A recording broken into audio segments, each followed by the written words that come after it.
Hello commandos, welcome to Biomentors classes online. So today it's a lecture from the chapter moving charges and magnetism. और आज के इस lecture में बेटा हम जो टॉपिक डिस्कस करने वाले हैं वो है magnetic force on current carrying conductor. लेकिन उससे पहले कुछ इंपॉर्टेंट फॉर्मूलाज को मैं रिकॉल करवाना चाहूंगा। वो है magnetic field due to current carrying conductor. तो देखो बेटा, यहां से आर डिस्टेंस पर यदि मैंने कोई पॉइंट लिया है P, तो इस जगह पर जो मैग्नेटिक फील्ड आएगा वो आएगा mu not I upon 2 pi R। इस फॉर्मूले की हमें जरूरत पड़ने वाली है। सो इसलिए मैंने सिर्फ और सिर्फ यही एक फॉर्मूला बस आपको रिकॉल करवाया है। ठीक है, नाउ वन मोर थिंग जो यहां पर इंपॉर्टेंट है वो क्या है, ये मैग्नेटिक फील्ड लिखा मैंने P पॉइंट पर, है ना। यहां पर डायरेक्शन ऑफ मैग्नेटिक फील्ड ये भी बहुत जरूरी है। आज का पूरा लेक्चर इसी पर बेस्ड होने वाला है। सो इसको एक बार अच्छे से रिकॉल कर ले। लॉन्ग वायर, कोई यदि आपके पास में लॉन्ग वायर है, ठीक है, लॉन्ग वाली वायर नहीं है, लंबी वायर है, लॉन्ग इनफाइनाइट लॉन्ग वायर है, तो इसके कारण यहां पर जो मैग्नेटिक फील्ड है वो आएगा mu not I upon 2 pi R। ठीक है, अब इसकी जो डायरेक्शन है वो कैसे निकाली जाती है। Hold the wire in your right hand, wire को अपने राइट हैंड में पकड़िए। Thumb in the direction of current, thumb in the direction of current, अंगूठे को करंट की डायरेक्शन में रखिए। Curling finger will provide the direction of the magnetic field. जैसे यहां पर पॉइंट है तो ये ऐसे आया, ऐसे आया, ऐसे आया, ऐसे आया, ऐसे आया, यस और नो। अब जैसे मैं यहां देखता हूं तो ये वायर की डायरेक्शन में रखा, तो देखो ये अंगूठा, उंगलियां किधर मुड़ रही हैं, अंदर, अंदर मुड़ रही है, मतलब ये है मेरे मैग्नेटिक फील्ड की डायरेक्शन। लेकिन यदि पॉइंट यहां होगा तो यहां मैग्नेटिक फील्ड की डायरेक्शन ऐसे आएगी, क्योंकि ये उंगलियां मुड़ के इधर से बाहर निकलेंगी, इधर अंदर घुस रही हैं। यस, ये बहुत इंपॉर्टेंट है, एक बार रिकॉल हो गया है, हालांकि आपने इस पर सवाल बना चुके हो। नाउ आगे बढ़ते हैं सीधा बेटा हम आज के टॉपिक पर, that is the magnetic force on current carrying conductor.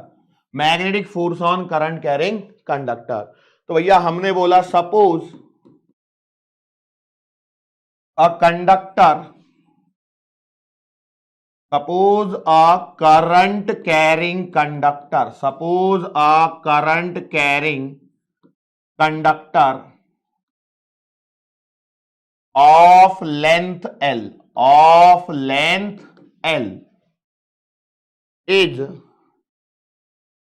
kept in magnetic field B, magnetic field B as shown in figure, as shown in figure। ठीक है, तो भैया देखो मैंने क्या किया, ये ठहरा मेरे पास में कंडक्टर। ठीक है, थोड़ा सा बड़ा बना रहे हैं हम जूम करके। ये कंडक्टर रखा और इसकी लेंथ है बेटा L, इसकी लेंथ क्या है, L है। मैंने बोला ठीक है। नाउ अब मैंने क्या बोला, अब चूंकि ये कंडक्टर है तो इसमें से करंट भी फ्लो हो रहा है। मैं लिख देता हूं यहां पर, मैं लिख देता हूं यहां पर, क्या लिखा मैंने, current flowing through conductor, current flowing through conductor is I, current flowing through conductor is I। ये करंट I इसमें से फ्लो हो रहा है। नाउ अब चूंकि ये कंडक्टर है बेटा तो इसमें क्या होंगे, चार्जेस होंगे, इसमें क्या होंगे, चार्जेस होंगे। अब मैंने माना थोड़ी देर के लिए कि भैया यहां पर इसको मैंने मैग्नेटिक फील्ड में रखा है, तो भैया मैग्नेटिक फील्ड मैंने ये मैग्नेटिक फील्ड यहां पर कंसीडर कर लिया। This is our magnetic field. ठीक है, ये क्या है, हमारा मैग्नेटिक फील्ड यहां पर प्रेजेंट है। This is our magnetic field. ठीक है, अब मैं यहां पर बोलता हूं कि भैया करंट की भी एक डायरेक्शन लेनी पड़ेगी, तो मैंने माना भैया देखो ये है डायरेक्शन ऑफ करंट। अब करंट यदि फ्लो हो रहा है तो करंट फ्लो क्यों होता है? Due to the charge carriers. Current क्यों फ्लो होता है? Due to the charge carriers. Current flow क्यों होता है? Due to the charge carriers. तो भैया हम एक बात और जानते हैं। क्या जानते हैं? हम जानते हैं कि when charge q moves with velocity v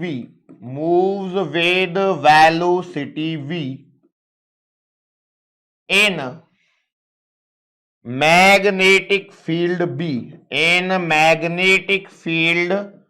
b it experiences a magnetic force Fm vector given as, उसको हम लिखते कैसे हैं? ये वाली बात हम जानते हैं कि भैया इसे लिखा जाता है v vector cross b vector. ये वाली बात हम जानते हैं, ठीक है। तो अब यदि मैं यहां पर देखूं तो भैया इसके अंदर में क्या हो रहा होगा कि जो इलेक्ट्रॉन्स हैं, यहां पर जो इलेक्ट्रॉन्स हैं वो चल रहे होंगे इस ड्रिफ्ट वेलोसिटी vd से। देखो ये इलेक्ट्रॉन बनाया है मैंने, यदि उसका ये बनाऊं मैं तो भैया ऐसे समझो कि E+ जो है E+, ये चलेगा इस डायरेक्शन में v से, तो इस पर जो मैग्नेटिक फोर्स लगेगा वो किधर लगेगा? v vector cross b vector. तो इस पर जो फोर्स लगेगा वो लगेगा Fm इस डायरेक्शन में, बराबर है। लेकिन यहां पर जो इलेक्ट्रॉन है वो vd से चलेंगे जिनकी डायरेक्शन इधर होगी, तो भैया इस पर जो फोर्स लगेगा वो वास्तविकता में इस पर भी इसी डायरेक्शन में फोर्स लगेगा। यस और नो? तो मैंने बोला हां सर जी बात तो सही है। तो मैंने क्या किया, मैं यहां पर क्या करता हूं, एक छोटा सा एलिमेंट कंसीडर करता हूं और उसके बारे में यहां पर सोचता हूं। तो उसके बारे में सोचने के लिए मुझे थोड़ी सी और जरूरत है। मैंने बोला कि इनसाइड कंडक्टर के अंदर में, इनसाइड कंडक्टर फॉर 1 इलेक्ट्रॉन, तो भैया एक इलेक्ट्रॉन के लिए यदि मैं फोर्स लिखूंगा तो वो आएगा Fe वेक्टर बराबर -E और Vd vector cross b vector. क्यों? Vd क्या है भैया? Vd है आपकी ड्रिफ्ट वेलोसिटी जिससे इलेक्ट्रॉन मूव करते हैं कंडक्टर के अंदर में। तो मैंने बोला ठीक है सर जी, अब इस कंडक्टर के अंदर में एक इलेक्ट्रॉन के कारण मुझे फोर्स पता है, तो अब मैं क्या करता हूं, इसी कंडक्टर के अंदर में एक छोटा सा सेगमेंट कंसीडर करता हूं जिसकी लेंथ dl है और विड्थ नेग्लिजिबल है। तो भैया हमने क्या किया, consider a small segment inside conductor of length dl which is your current element, जो आपका करंट एलिमेंट बन रहा है। लेकिन मैं इस पे बात करता हूं कि इस पे जो छोटा सा चार्ज है इसको मैं कंसीडर कर लेता हूं dq। The charge on this element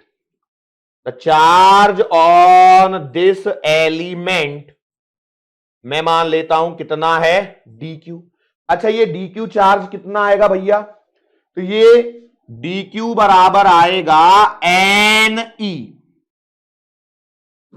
n क्या है? Total number of charge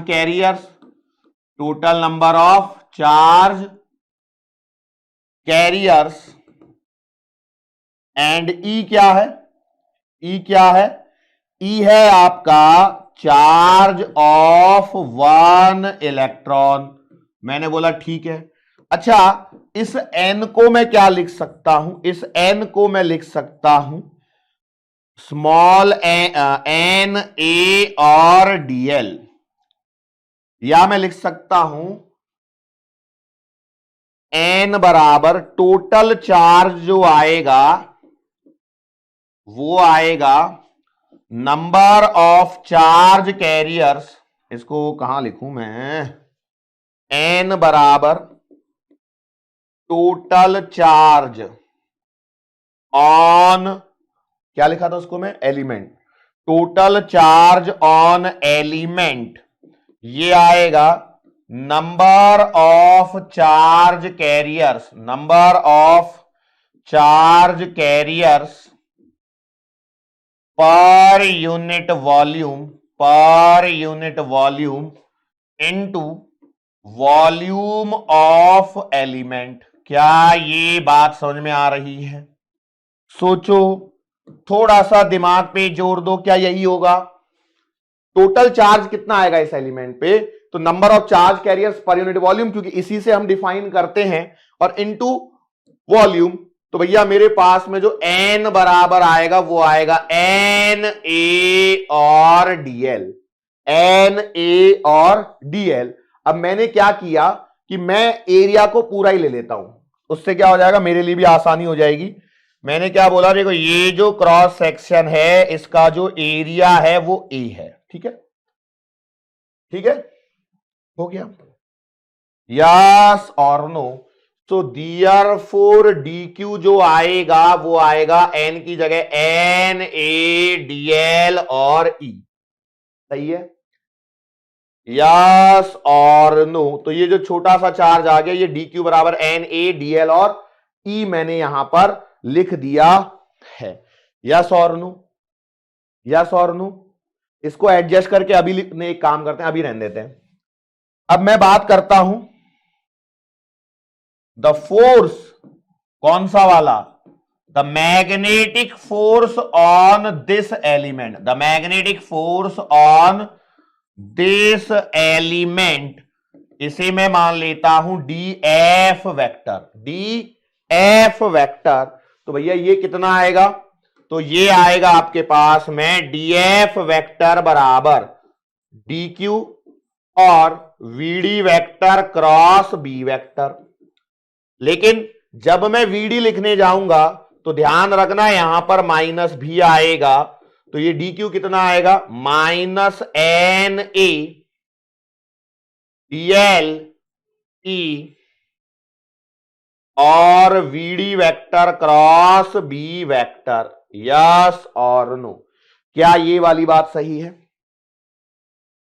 DF vector कितना आएगा, DQ VD vector cross B vector, DQ कितना आएगा, माइनस एन ए डीएल ई, क्योंकि देखो DQ जो है वो चार्ज है, तो चार्ज नेगेटिव है ना वहां पर, तो हमको माइनस को यहां पर इंट्रोड्यूस करना ही होगा।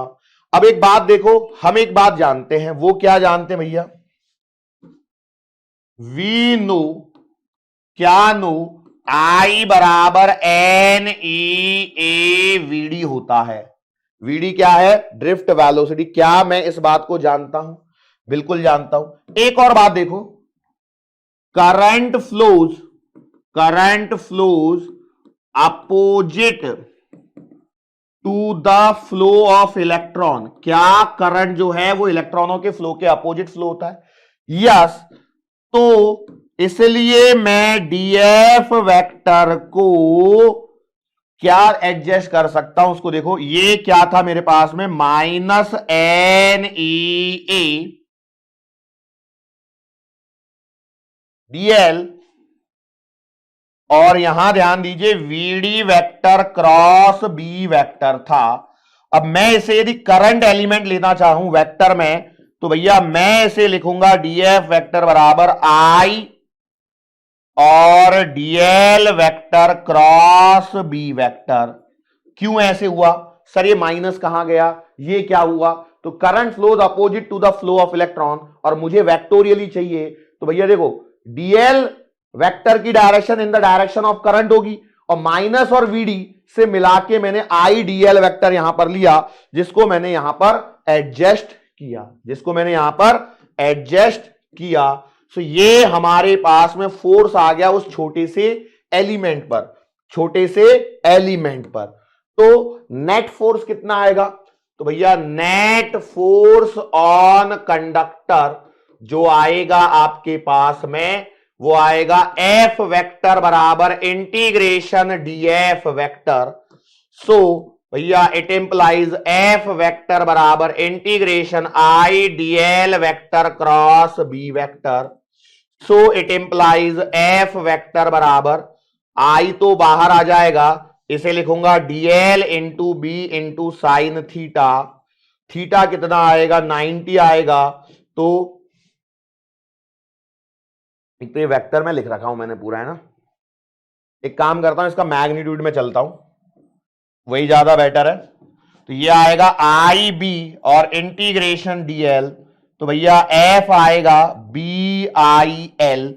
ये हमारे पास में फोर्स आएगा, ये हमारे पास में क्या आएगा, फोर्स। अच्छा, इसकी डायरेक्शन किधर आई है जरा ध्यान से देखना। देखो इस इलेक्ट्रॉन पर फोर्स इधर लगाता, देखो ई प्लस का वी इधर जाएगा तो इलेक्ट्रॉन का इधर आया वीडी से, तो देखो वीडी पर फोर्स किधर आया, इधर अपवर्ड डायरेक्शन में।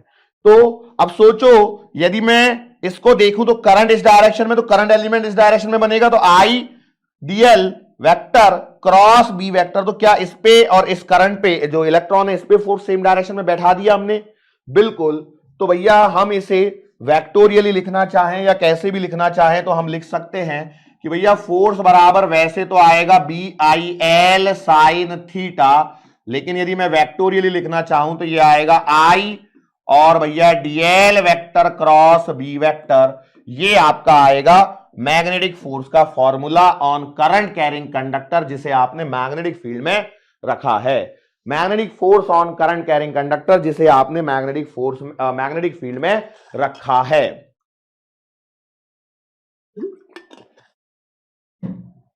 ये कैसे एडजस्ट हुआ, तो यहां पर देखो डीएल और बी जो हैं करंट की डायरेक्शन और मैग्नेटिक फील्ड की डायरेक्शन परपेंडिकुलर थी। तो यहां थीटा 90 था, यहां पर थीटा 90 था, तो साइन 91 हुआ, इसलिए मैंने उसको लिया ही नहीं, ठीक है। लेकिन एक्चुअल फॉर्मूले में तो ये बचा रहेगा कि नहीं बचा रहेगा, बिल्कुल बचा रहेगा।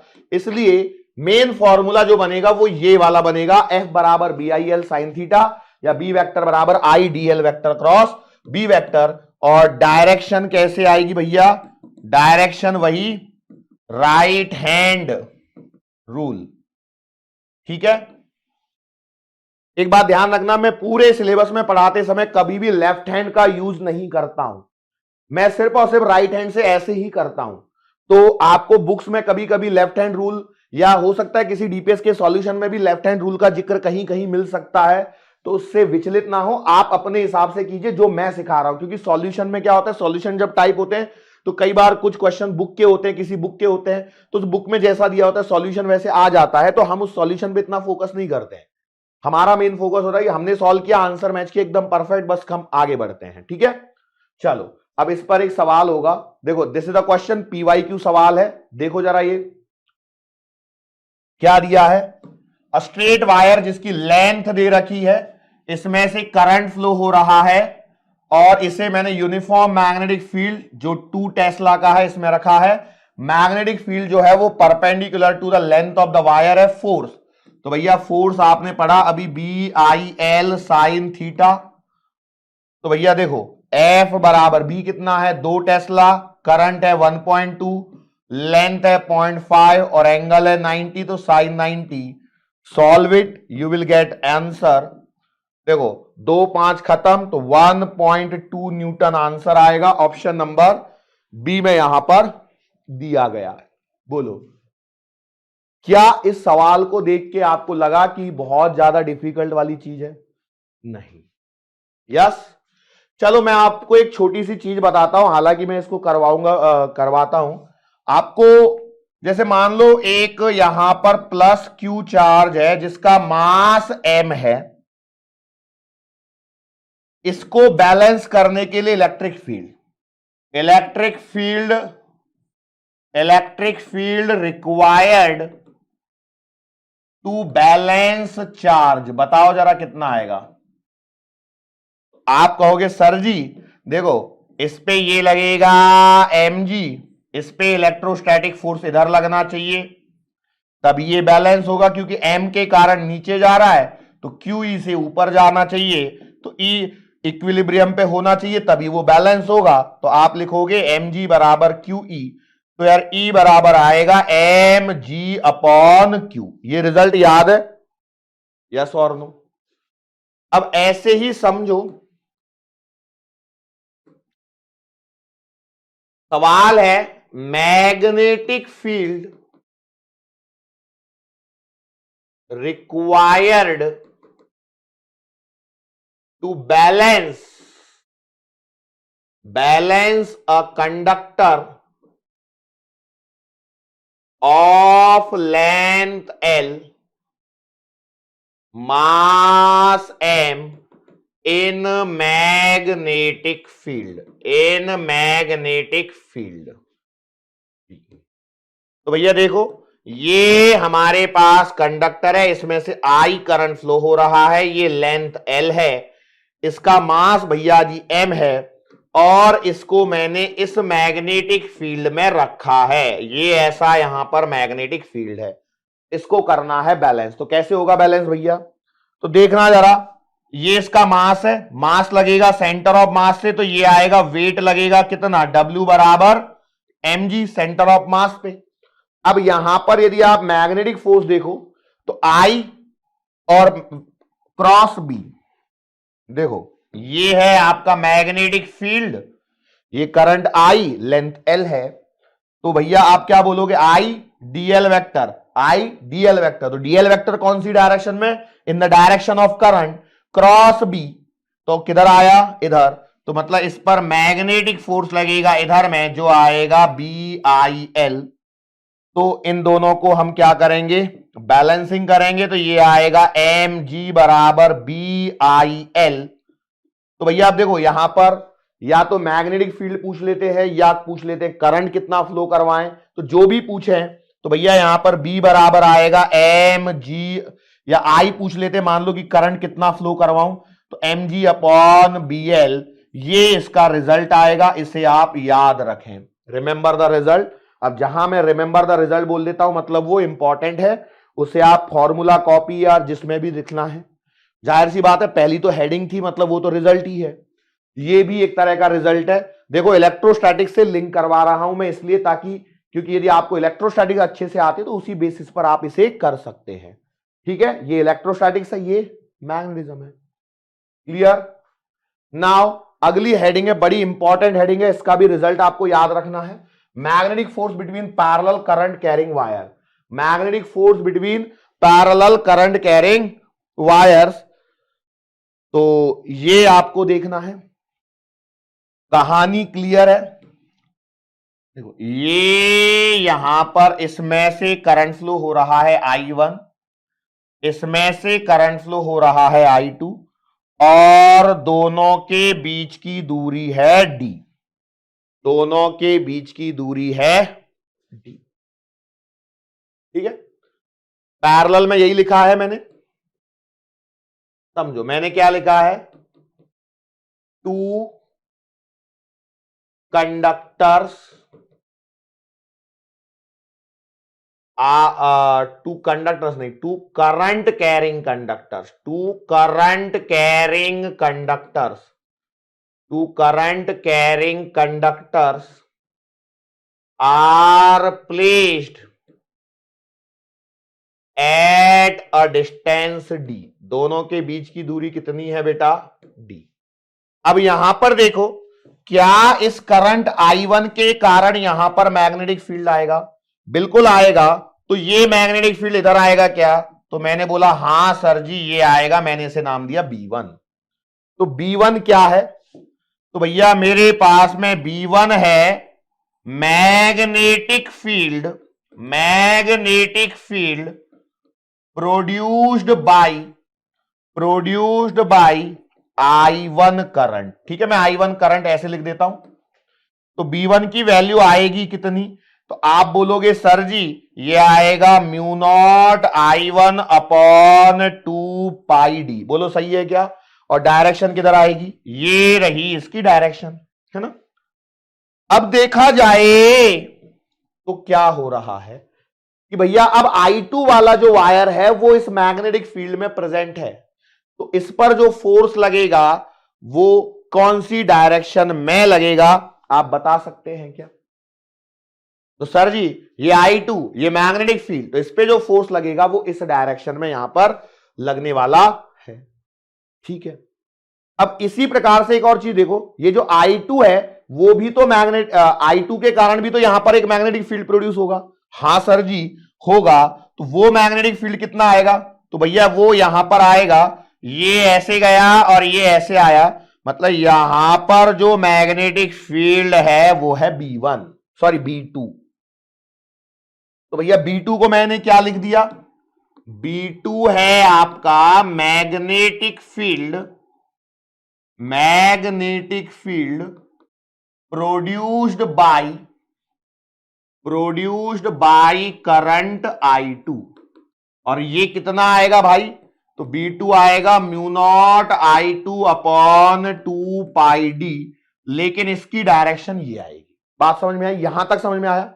देखो I1 एक मैग्नेटिक फील्ड प्रोड्यूस करेगा इस जगह पर, और I2 एक मैग्नेटिक फील्ड प्रोड्यूस करेगा इस जगह पर। यस और नो, क्या ये वाली बात सही है, क्या ये वाली बात सही है या नहीं है, तो आपने बोला हां सही है। अब मैंने क्या बोला कि मैं यहां पर एक छोटा सा एलिमेंट ले रहा हूं डीएल लेंथ का, ले लूं ले लूं ले लो सर, इसकी लेंथ है भैया जी डीएल। ओके, तो मैंने बोला consider small elements, consider small elements of length DL on both wire, दोनों की लेंथ मैंने डीएल ही मानी है। तो भैया जैसे यहां लिया वैसे ही मैंने यहां पर भी ले लिया। ठीक है, ले लिए, लेंथ डीएल हो गई, यहां तक कोई दिक्कत, मैं बोला नहीं। नाउ अब आप किसी भी एक पे फोकस कीजिए, जैसे मान लो मैं इसी पे फोकस करता हूं, तो small force on this small element of wire I1, small force on element of wire I1, तो बोलो कितना आएगा। आप बोलोगे देखो इसकी लेंथ इधर है डीएल, इसका वेक्टर किधर बनेगा इधर, तो डीएल वेक्टर इधर बन गया, मैग्नेटिक फील्ड बाहर है, तो भैया DL vector cross B vector, तो इस पे जो मैग्नेटिक फोर्स लगेगा छोटा सा फोर्स या पूरा फोर्स F1 मान लो, यस और नो, और छोटा सा लिखना है तो DF1 मान लो, इधर लगेगा कि नहीं लगेगा, तो आपने बोला हां। देख लो जरा, ये डीएल की डायरेक्शन इधर क्यों ली, जो डायरेक्शन करंट की होगी वही होगी। अब किसी के मन में आ रहा होगा सर मैं इधर कर दूं करंट को, तो कर सकते हैं, तसल्ली रखो थोड़ी सी, तो ये DL vector cross B vector, तो भैया यहां पर बताओ DF1 बराबर कितना आएगा, तो करंट है I1, लेंथ है DL vector, cross magnetic field है इस जगह पर B2, यस और नो। तो मैं DF1 बराबर लिखता हूं I1 DL B2 और साइन 90, तो भैया DF1 आएगा, साइन 90 तो 1 हो जाएगा, DL I1 B2, और इसकी डायरेक्शन आएगी इस वाली डायरेक्शन में। सही बात है, अरे यस और नो। तो similarly net force on wire I1, तो आप लिखोगे F1 बराबर integration DF1 that is DL I1 और B2। अब ये सारी चीजें कांस्टेंट है तो बाहर आएंगी, तो ये आएगा I1 B2 और इंटीग्रेशन DL। मैंने माना लेंथ ऑफ वायर L, तो भैया F1 बराबर आ गया I1 B2 और L। B2 कितना है, B2 की वैल्यू पुट करो, ये रही, तो इट इंप्लाइज F1 बराबर आ गया, मैंने फिर से तो नहीं लिख दिया ना, हाँ, I1 B2 की जगह आएगा mu not I2 upon 2 pi D, और ये आ गया L, यस और नो। सो यहां से मैं F1 अपॉन एल लिखना चाहूं,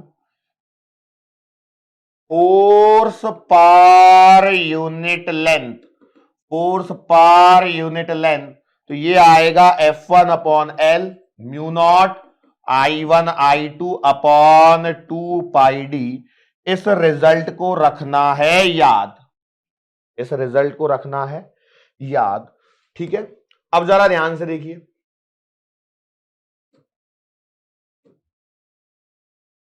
हो सकता है कई लोग कह सकते हैं कि sir net force on wire I1 को आपने डीएल को एल लिया, क्यों मानूं मैं इसकी लेंथ एल? मैंने मान लिया चलो सर इसकी लेंथ मैं L1 ले लूं तो L1 ले लो भाई। तो L1 ले लोगे तो क्या अंतर आएगा, यहां पर ये L1 आएगा क्या? बिल्कुल। यहां पर L1 आएगा क्या? हां।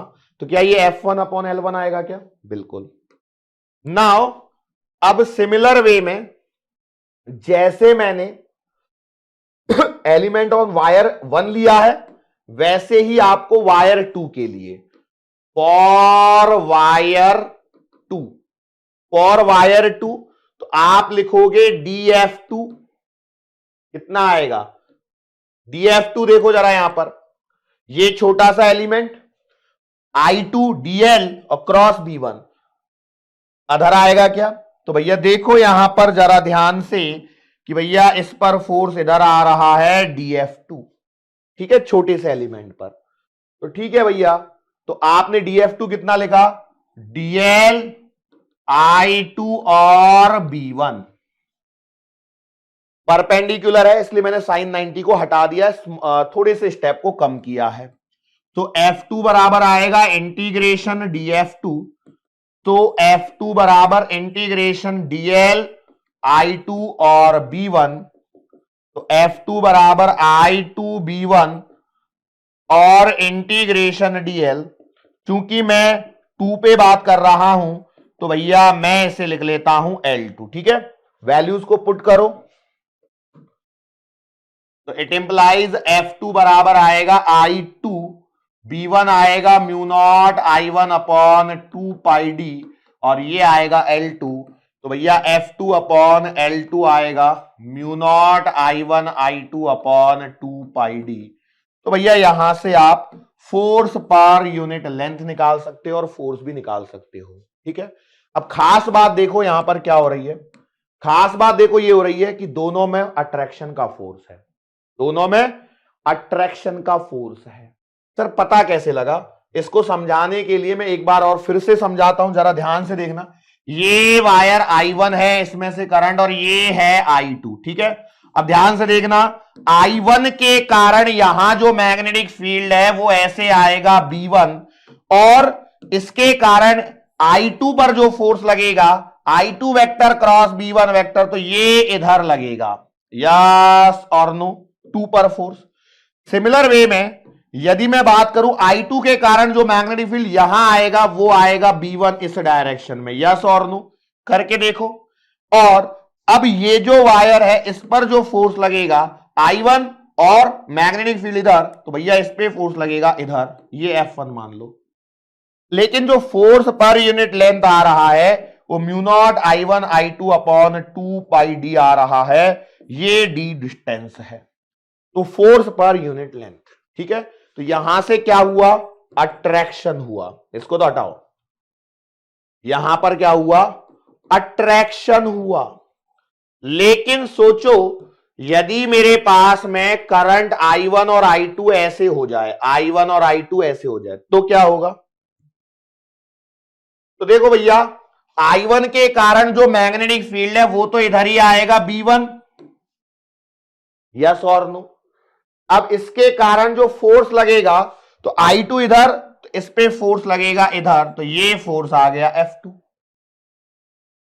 नाउ I2 के कारण यहां जो मैग्नेटिक फील्ड आएगा ये आएगा ऐसे, तो ये आ गया यहां पर क्रॉस में B2, ये लाइन मार के मैं दोनों को अलग अलग कर देता हूं।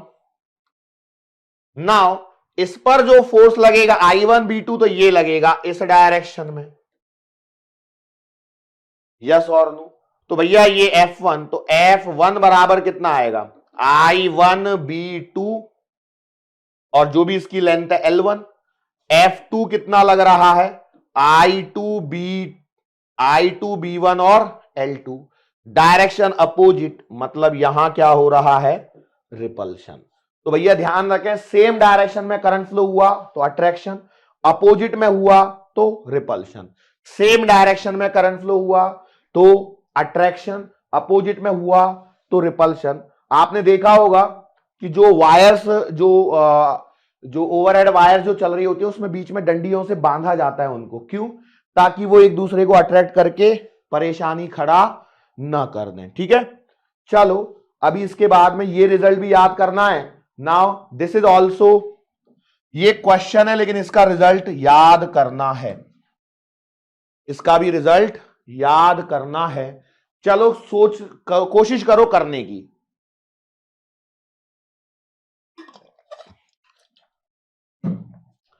एक बात मैं बता दूं आपको बेटा पहले से ही, क्या हो रहा है ना, कई बच्चों के साथ में परेशानियां ऐसी है कि उनको हायर लेवल के टॉपिक समझ में नहीं आते हैं।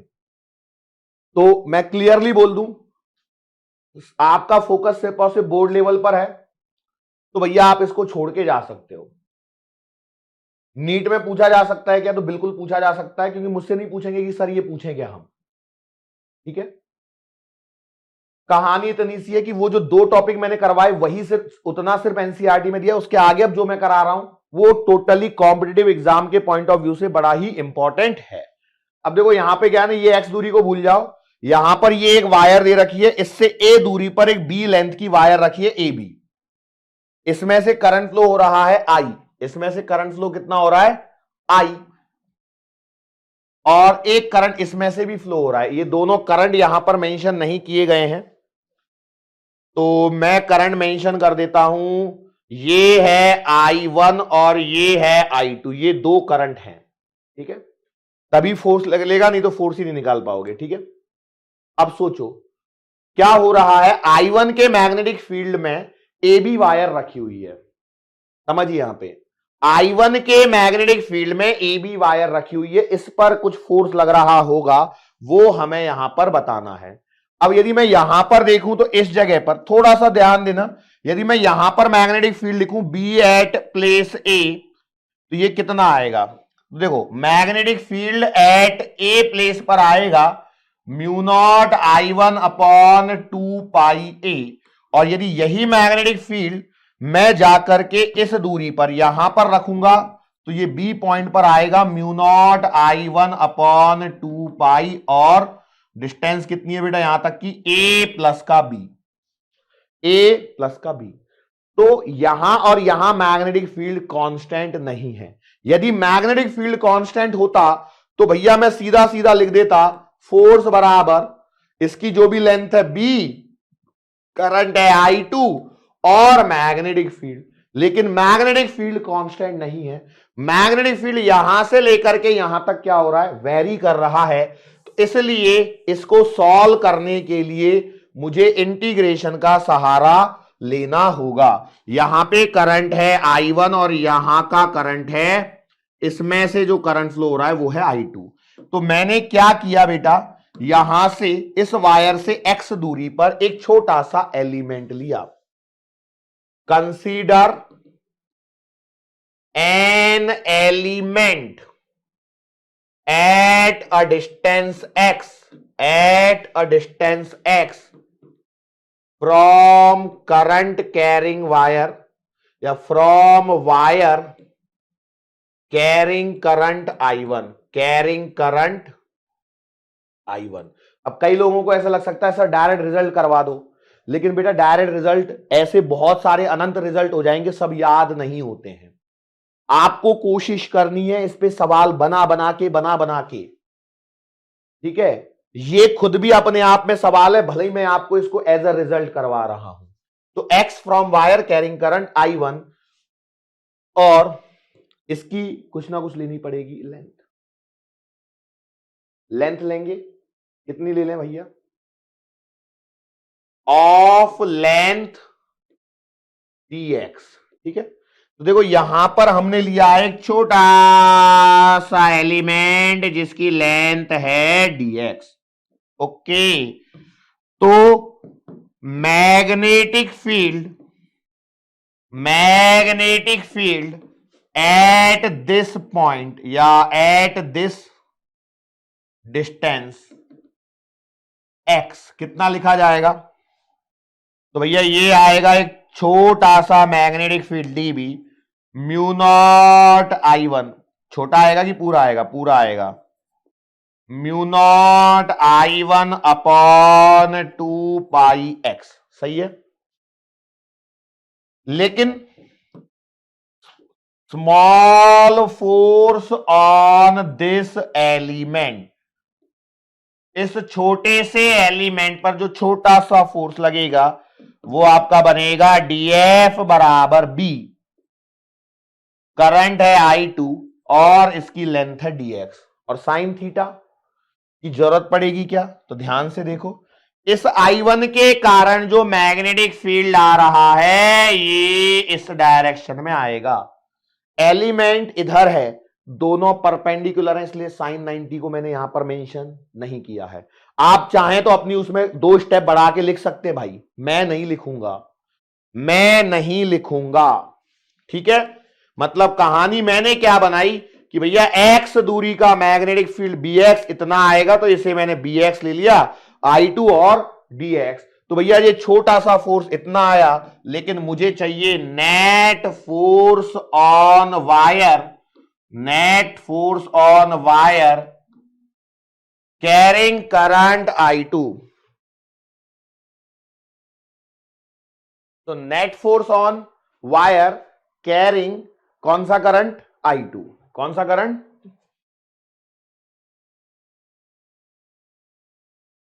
क्या लिखूंगा? F बराबर इंटीग्रेशन dF। अब जरा यहां पर ध्यान देना, F बराबर इंटीग्रेशन dF कितना है? ये आपने लिखा bx, ये आपने लिखा I2 और ये आपने लिखा dx। सही है, थोड़ा सा यहां पर आपको ध्यान देने की आवश्यकता है। bx की वैल्यू आएगी कितना है? म्यू नॉट I1 अपॉन 2 पाई x, ये आएगा I2 और ये आएगा dx। ठीक है, यहां तक कोई परेशानी नहीं होगी। फिर आप क्या करोगे? बड़े ही आराम से f बराबर कांस्टेंट चीजों को बाहर निकाल लोगे, तो म्यू1 I1 I2 अपॉन 2 पाई आएगा बाहर और इंटीग्रेशन आएगा x dx। ठीक है, अब यहां पर देखो, यहां पर है ना फंक्शन, 1 अपॉन x dx। ठीक है, यहां पर ध्यान क्या देना है बेटा? यहां पर x का वेरिएशन देखो कहां से कहां तक है। तो आपका जो x है यहां से लेकर के यहां तक ही चाहिए, बस ये इंपॉर्टेंट है।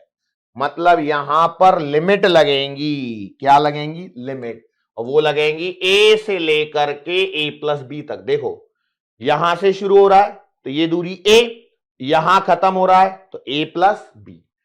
That is the important point. Now अब यदि जिसको इसका इंटीग्रेशन आता है वो बता दे बेटा कितना आएगा इंटीग्रेशन करने पर? ये आएगा ln x log x, जिसे कहते हैं a से लेकर के a प्लस बी तक। ठीक है, चलो, सो f बराबर अपर लिमिट लोअर लिमिट करो पुट यहां पर, तो ये आएगा ln a plus B minus ln a। सही है, वेरी गुड। लॉग की लगाओ प्रॉपर्टी, कितना आएगा? Mu naught I1 I2 upon 2 पाई, और ये आएगा ln a plus B upon a। Yes, now इसे थोड़ा सा और सॉल्व करेंगे, तो f बराबर mu naught I1 I2 upon 2 pi ln 1 plus B by A. This is the शानदार रिजल्ट, और इसे रखना है याद। जो बच्चे सच में नीट के लिए तैयारी कर रहे हैं वो इसे क्या रखेंगे? याद। ln लिखा है, log लिखा है, एक ही बात है भैया, है ना।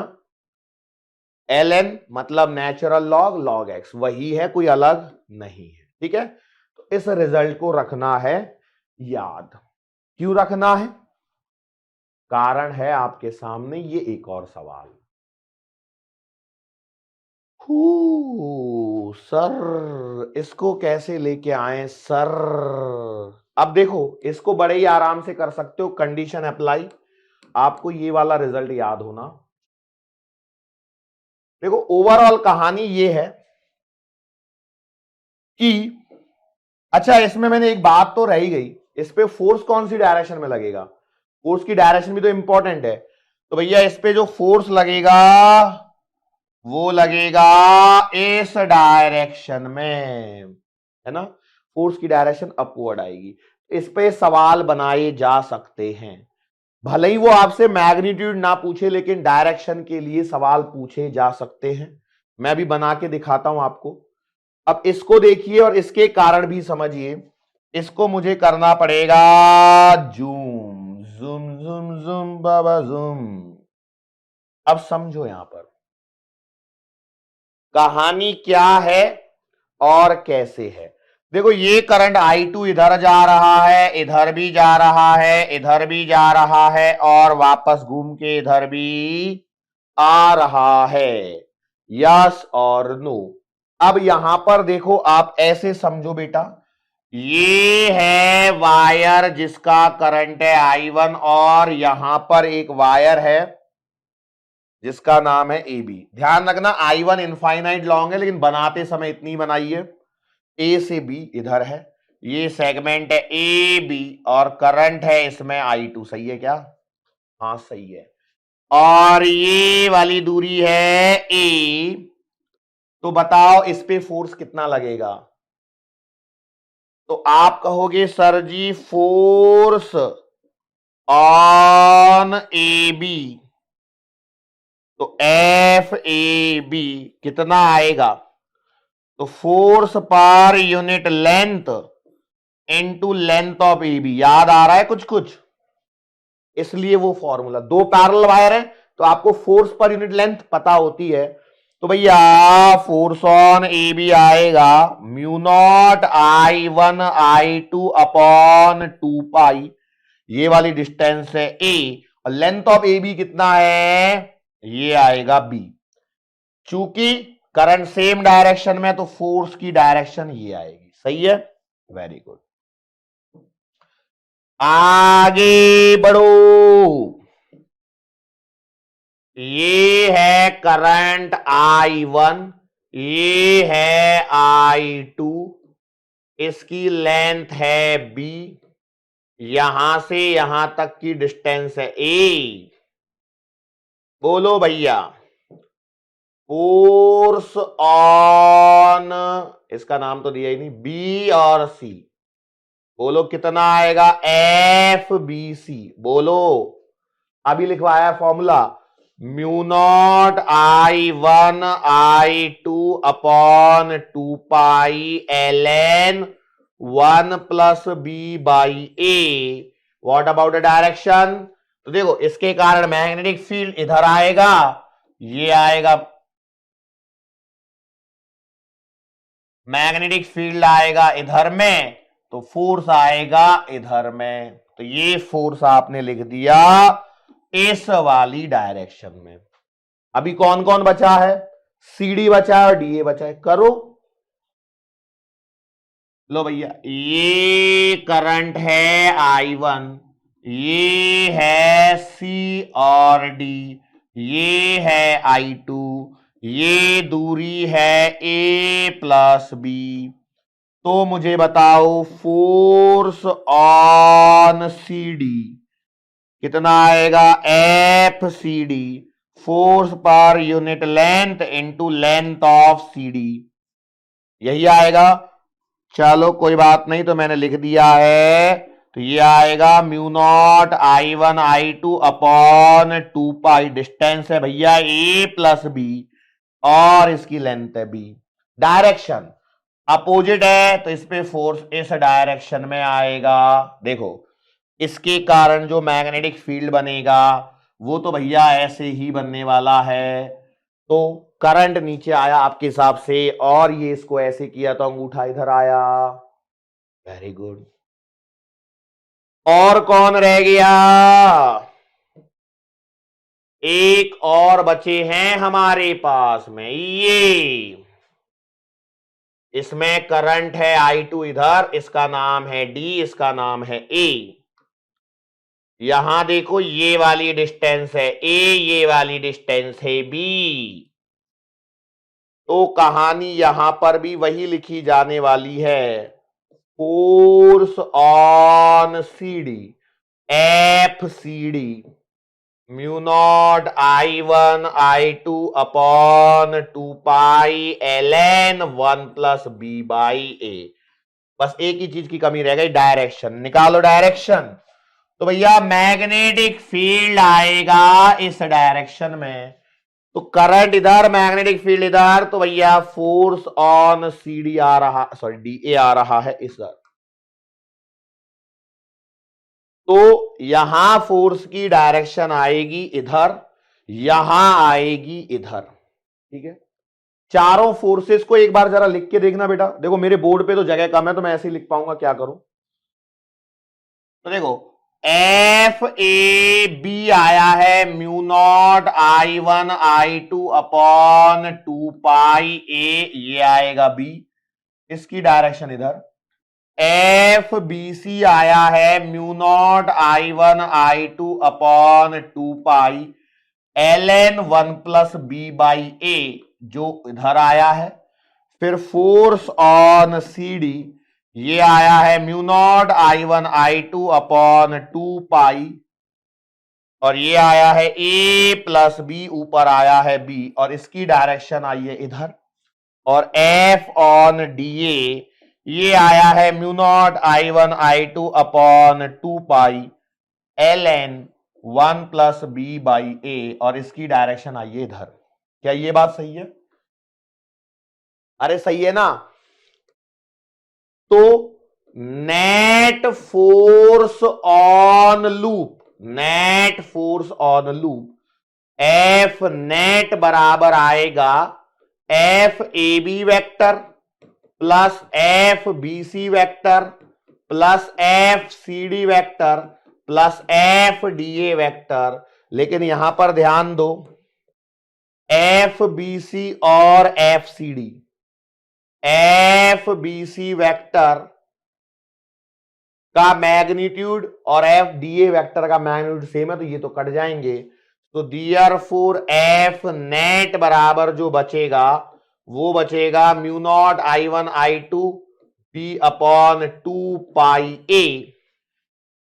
सही है, इस डायरेक्शन में, plus mu naught I1 I2 B upon 2 pi A plus B इस डायरेक्शन में। सही है। अब दोनों को एक करने के लिए मुझे एक को माइनस करना पड़ेगा, मैं इसको माइनस कर देता हूं इधर लेने के लिए।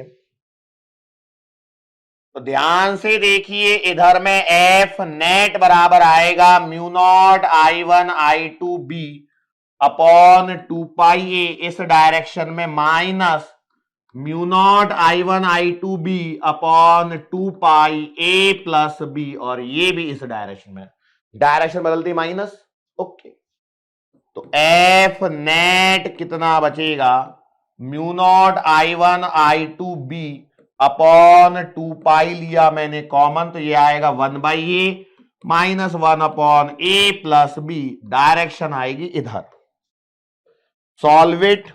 F net mu naught I1 I2 B upon 2 पाई, एलसीएम लूंगा, ये आएगा A प्लस B, ये आएगा A plus B minus A।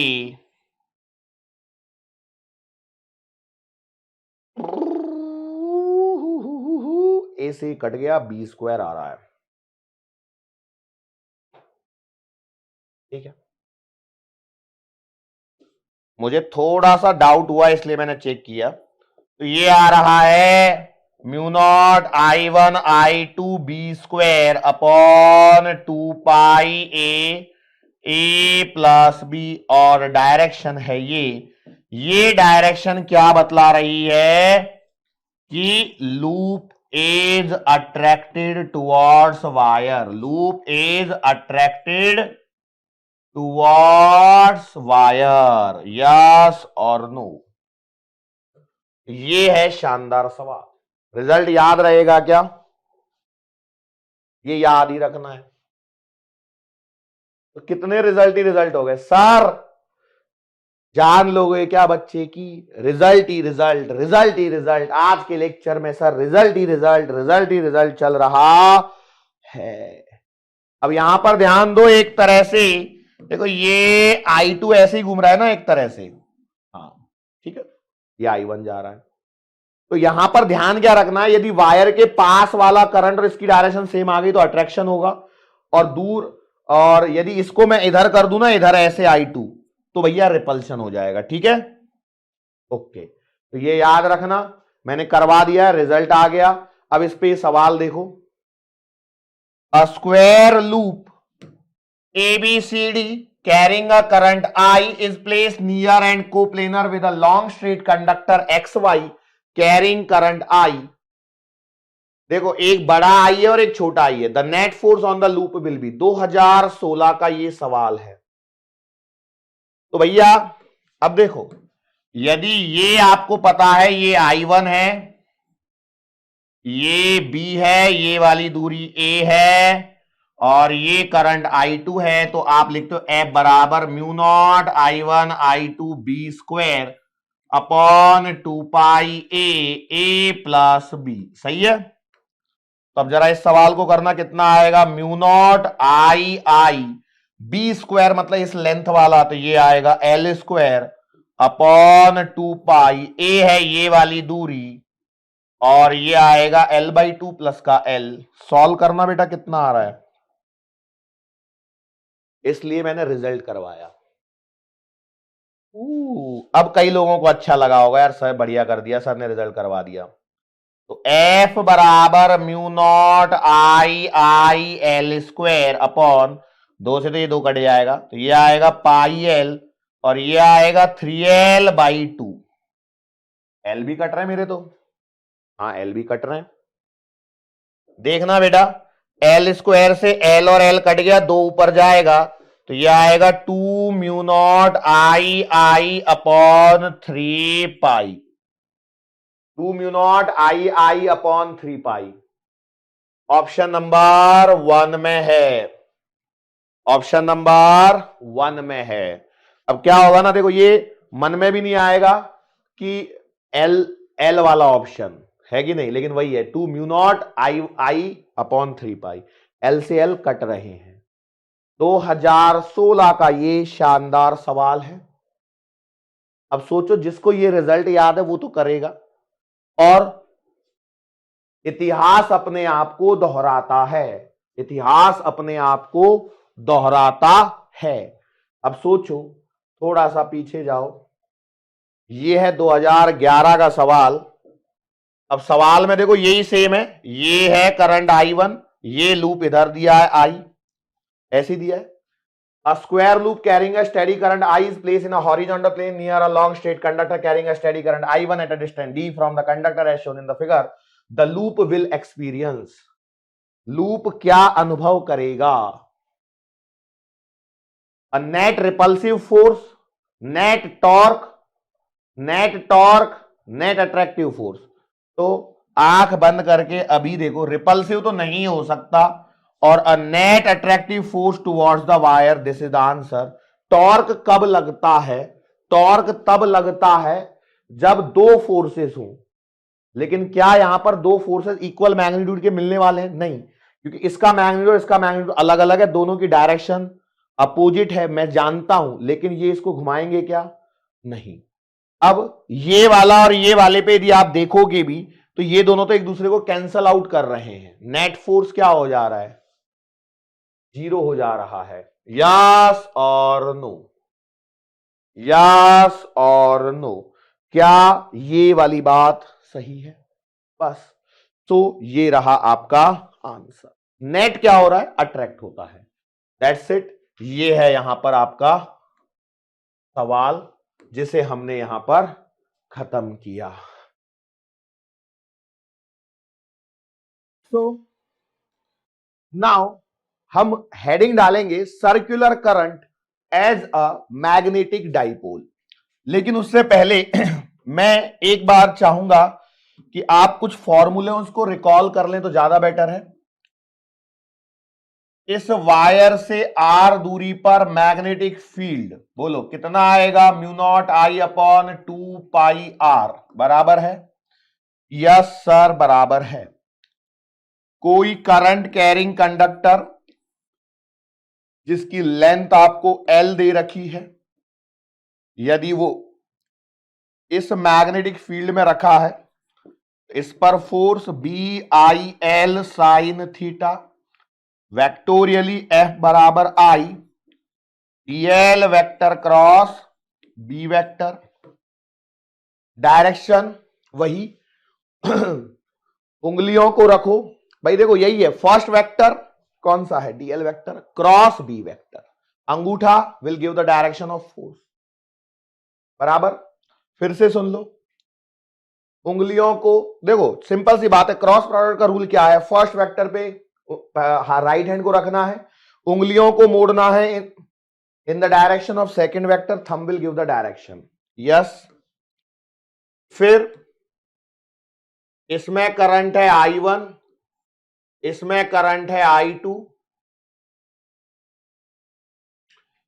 यहां से लेकर के ये वाली डिस्टेंस है A, ये वाली डिस्टेंस है B। तो फोर्स कैसा आएगा, कितना आएगा, तो ये आएगा mu naught I1 I2 upon 2πln 1 plus B/A। ठीक है, और एक ये है current carrying loop I1, sorry current carrying wire I, जिसमें करंट है I1, इसमें करंट फ्लो हो रहा है I2, ये साइड लेंथ है B, ये डिस्टेंस है A। तो जो फोर्स आएगा mu naught I1 I2 B square upon 2πA plus B बराबर है। ये मेन चार फॉर्मूले हैं जो हमने देखे हुए हैं। ठीक है, चार नहीं 3 ही टॉपिक हैं जो हमने अभी देखे हुए, ये तो बहुत पहले से ही चलते आ रहा है। यस, इस पे रिजल्ट याद रखना है, ये भी मैंने बातें बताई है। अब हम जो टॉपिक स्टार्ट कर रहे हैं वो है circular current loop as a magnetic dipole. तो भैया सबसे पहले तो ये है आपका सर्कुलर करंट लूप। ये क्या बनाया मैंने, सर्कुलर करंट लूप, मतलब इसकी रेडियस है A, इसमें से करंट फ्लो हो रहा है I। इस सर्कुलर लूप की एक्सिस पर x दूरी पर मैग्नेटिक फील्ड क्या होगा, क्या ये वाली बात आप जानते हैं, बिल्कुल जानते हैं। B बराबर आएगा mu naught IA square upon 2A square plus X square the whole power 3/2।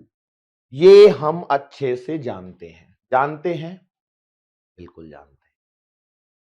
Now यदि मैं इसमें मैग्नेटिक फील्ड की बात करूं तो इस पॉइंट पर जो मैग्नेटिक फील्ड की डायरेक्शन है वो इस प्रकार से आएगी।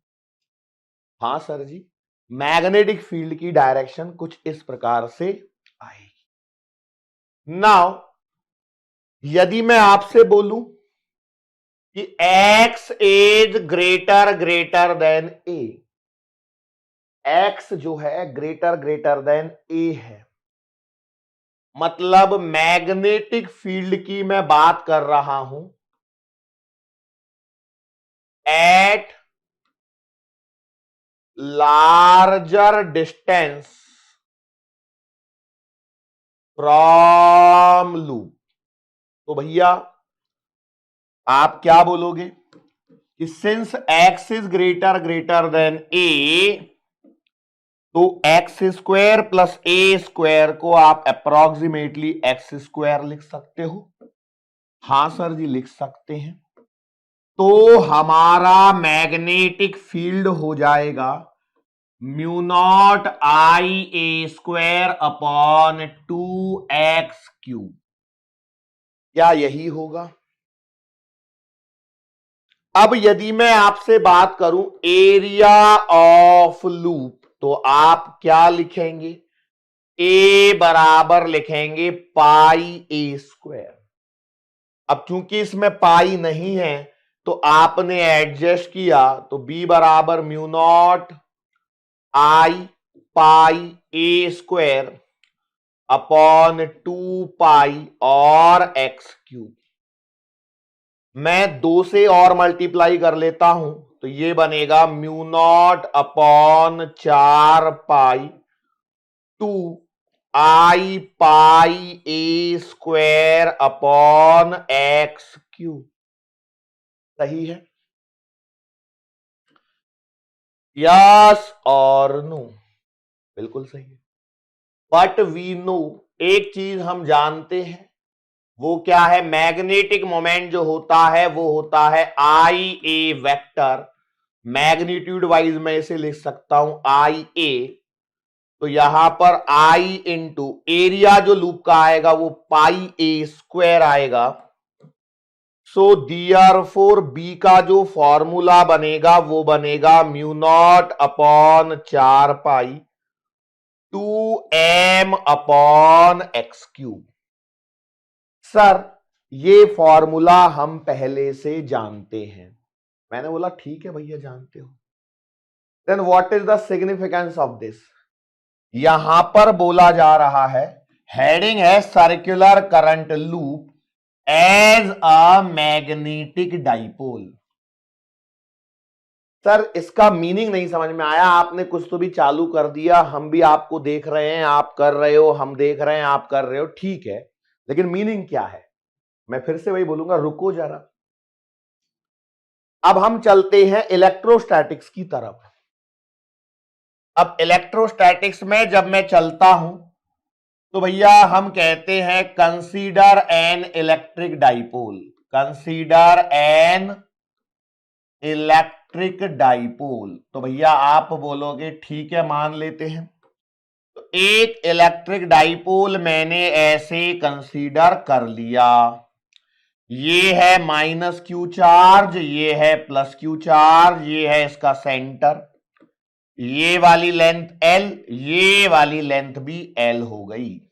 ठीक है सर, ठीक है, पर इससे आप बताना क्या चाहते हो? रुको जरा, देखो मैं वही कह रहा हूं, हेडिंग है, आपको थोड़ी देर में सब कुछ क्लियर हो जाएगा। थोड़ी देर जो मैं कर रहा हूं उसको देखते चलो बस। तो भैया इलेक्ट्रिक डाइपोल मोमेंट को क्या लिखा जा सकता है? तो इलेक्ट्रिक डाइपोल मोमेंट जो लिखा जाता है वो होता है पी वेक्टर। तो पी वेक्टर जो बनता है वो बनता है Q12 वेक्टर। डायरेक्शन कहां से कहां होती है? तो आप कहोगे सर जी डायरेक्शन फ्रॉम -Q2 + Q। आपको ऐसा फील हो रहा है कि इलेक्ट्रोस्टैटिक्स का रिवीजन चल रहा है? बिल्कुल। अब मैं यदि आपसे बोलूं कि इस एक्सिस पर सेंटर से x दूरी पर इलेक्ट्रिक फील्ड क्या होगा, क्या आप मुझे बता सकते हैं? यस और नो? तो भैया हम ये कहेंगे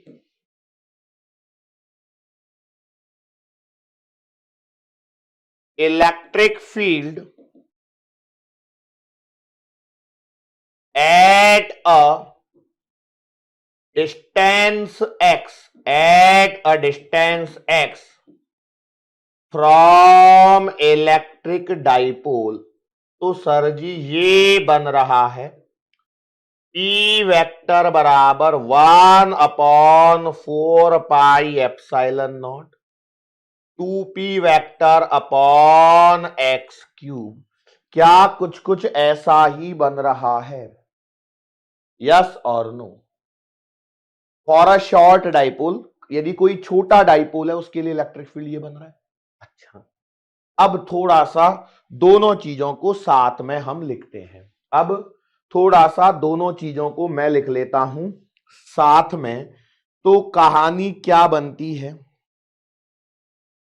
कहानी ये बनती है बेटा कि देखो ये आपकी रिंग थी, रिंग से मतलब इस रिंग को यदि मैं कर दूं छोटा और इस रिंग से काफी बड़ी दूरी पर, दैट इज एक्स डिस्टेंस पर, जब मैं मैग्नेटिक फील्ड लिख रहा था तो ये आ रहा था म्यू नॉट अपॉन 4 पाई, और इसे 2m vector upon x cube लिख दूं। सिमिलर वे में यदि एक आपके पास में इलेक्ट्रिक डाइपोल है तो इससे x दूरी पर, अब देखो डाइपोल को आप ऐसे बना लो या फिर नॉर्मली बना लेता हूं, काय को इतना सब, इसमें और कई लोग इसमें और रहेंगे, सर ये कैसे एरो बना दिया? लो भैया -q और ये +q और ये इसका सेंटर, ठीक है। तो यहां से x दूरी पर जाकर के जब मैं इलेक्ट्रिक फील्ड लिख रहा हूं तो ये मुझे मिल रहा है 1/4 पाई एप्सिलॉन नॉट और 2p vector upon x cube, ठीक है। अब समझो, अब यहां पर असली खेल शुरू हो रहा है। बहुत ज्यादा टाइम नहीं लगेगा इसमें, 5-10 मिनट 15 मिनट और हम इस पे डिस्कस करेंगे। तो कहानी क्या हो रही है कि देखो जो आपका करंट लूप है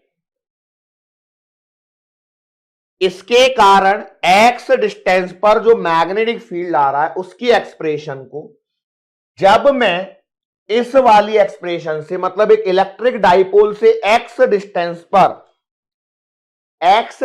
पर इलेक्ट्रिक डाइपोल से यदि मैं इलेक्ट्रिक फील्ड जब लिख रहा हूं उसकी एक्सप्रेशन को और इसकी एक्सप्रेशन को देखूं तो यहां पर काफी हद तक मुझे क्या मिलती है? समानता मिलती है। क्या मिलती है?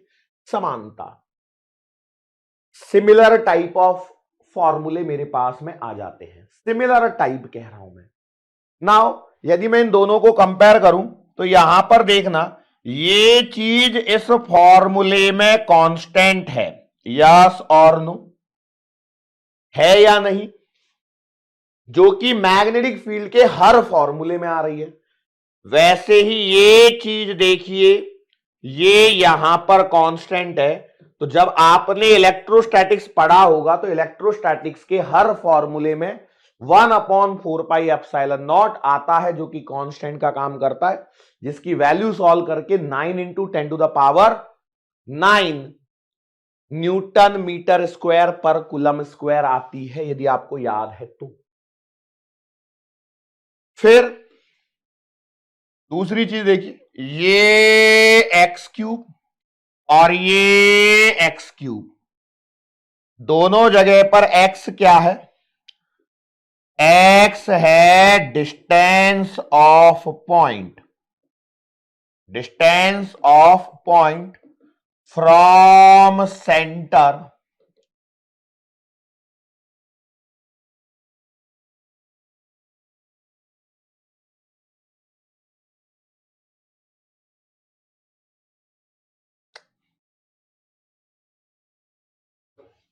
x क्या है? Distance of point from centre on axis, yes और नो? यहां पर भी ये एक्सिस बन रही है और यहां पर भी यदि आप देखोगे तो वास्तविकता में ये जो डिस्टेंस बन रही है ये एक्सिस का ही काम कर रही है। फिर यहां पर भी 2 है, यहां पर भी 2 है। Now the difference is, you know what, कि यहां पर जो m वेक्टर है ये टर्मिनोलॉजी है मैग्नेटिक मोमेंट, ये टर्मिनोलॉजी है मैग्नेटिक मोमेंट, और यहां पर जो p वेक्टर टर्मिनोलॉजी है ये है इलेक्ट्रिक डाइपोल मोमेंट, ठीक है, इलेक्ट्रिक डाइपोल और मोमेंट, ठीक है। तो अब ये जो बन रहा है तो इससे मैं यहां पर एक कंक्लूजन निकालता हूं, वो ये है बेटा कि जो magnetic field due to ring at a larger distance is somewhat similar to electric field at a large distance x from an electric dipole. from an electric dipole. Hence, ring also can be considered as a dipole as the expression for the field. ध्यान रखना, expression for the field obtained by the ring is very much similar to the expression for the field obtained by the electric dipole. क्या बोला मैंने, समझ में आया? मैंने बोला कि भैया रिंग के कारण जो मैं मैग्नेटिक फील्ड कैलकुलेट कर रहा हूं, है तो वो एक फील्ड है ना, रिंग के कारण, करंट कैरिंग लूप के कारण जो मैं लार्ज डिस्टेंस एक्स पर जो मैं फील्ड कैलकुलेट कर रहा हूं, क्योंकि करंट कैरिंग रिंग के कारण हम मैग्नेटिक फील्ड लिख रहे हैं, is analogous to the field obtained by, ये जो फील्ड आ रहा है वो किसके एनालॉगस है? फील्ड जो हमने एक इलेक्ट्रिक डाइपोल से कैलकुलेट किया है at a large distance x पर, at a large distance x पर जो हमने कैलकुलेट किया है उसके क्या आ रहा है? एनालॉगस ही आ रहा है.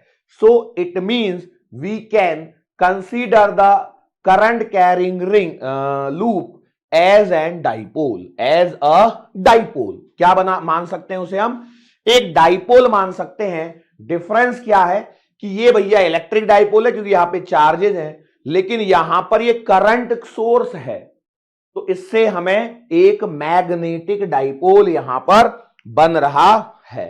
तो मैं यहां से लिख सकता हूं कि भैया since magnetic field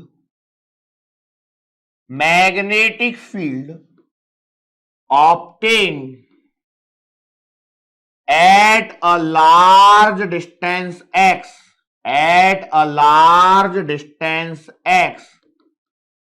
on the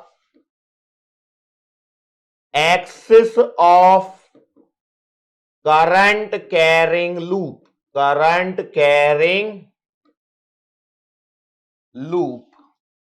is analogous to the expression of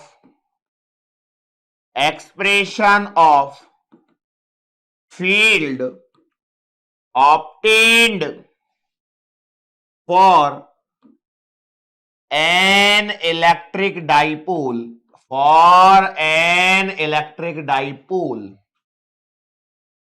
at a large distance x,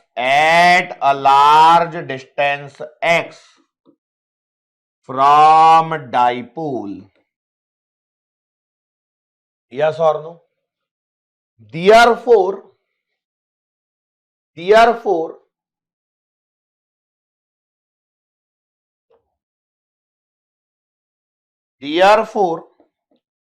we can say that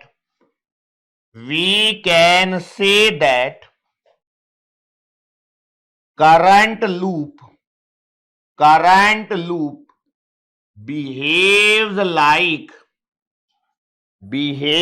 like dipole for large distances.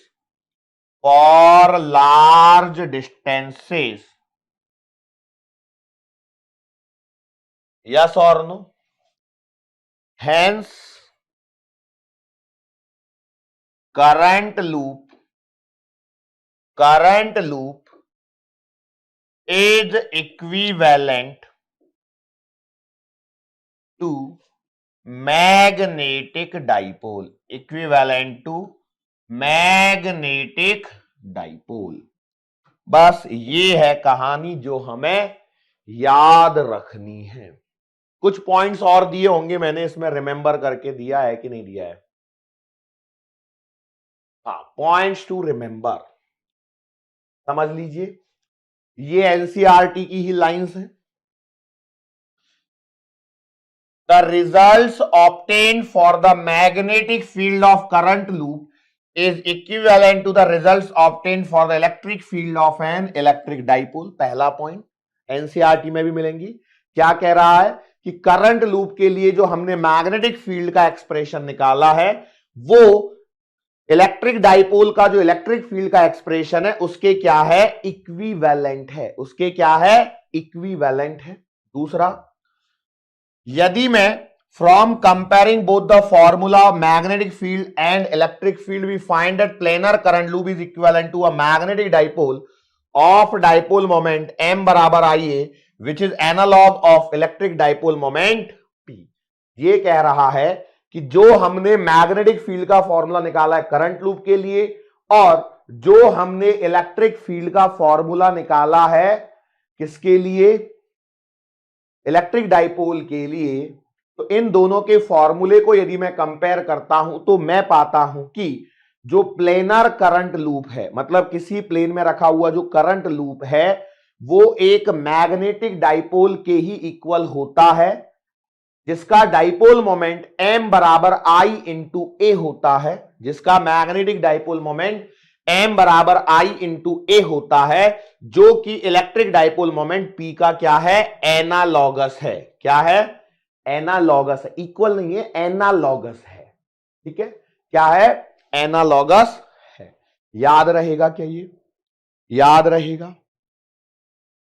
तो फंडामेंटल डिफरेंस क्या है दोनों के बीच में, फंडामेंटल डिफरेंस है दोनों के बीच में कि जो इलेक्ट्रिक डाइपोल है वो दो एलिमेंट्री यूनिट से मिलकर के बना है जिन्हें हम क्या कहते हैं, चार्ज, जिन्हें हम क्या कहते हैं, चार्ज, या इलेक्ट्रिक मोनोपोल कहते हैं, या फिर इलेक्ट्रिक मोनोपोल्स कहते हैं।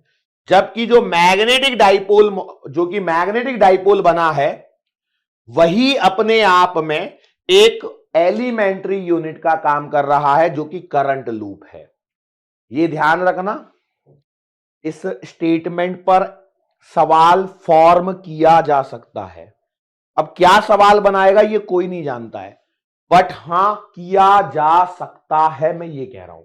क्या बोला मैंने कि जैसे आप 2022 का 2023 का पेपर उठा के देखोगे तो वहां पर आपको एम्पियर सर्किटल लॉ से रिलेटेड सवाल मिलेगा, ऐसी स्टेटमेंट वाला। फिर गॉस लॉ और उसको कंपेयर किया है उन्होंने, एम्पियर सर्किटल लॉ को कंपेयर किया है, उस पर सवाल बन चुका है। तो हो सकता है आगे भविष्य में कभी इस स्टेटमेंट पर सवाल बनाए, तो ये काफी इंपॉर्टेंट स्टेटमेंट है एनसीईआरटी का, इसलिए हम कहते हैं कि एनसीईआरटी पढ़ो भैया।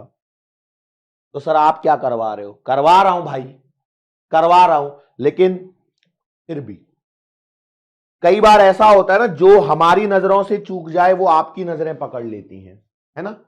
तो फंडामेंटल डिफरेंस क्या है दोनों में, किन दोनों में बात चल रही है, जो इलेक्ट्रिक डाइपोल है उसमें और जो करंट लूप का के कारण जो बना हुआ डाइपोल जिसे हमने माना है उसमें, कि भैया इलेक्ट्रिक डाइपोल जो है वो दो एलिमेंट्री यूनिट से मिलकर के बना होता है, माइनस क्यू चार्ज और प्लस क्यू चार्ज, बराबर है ना।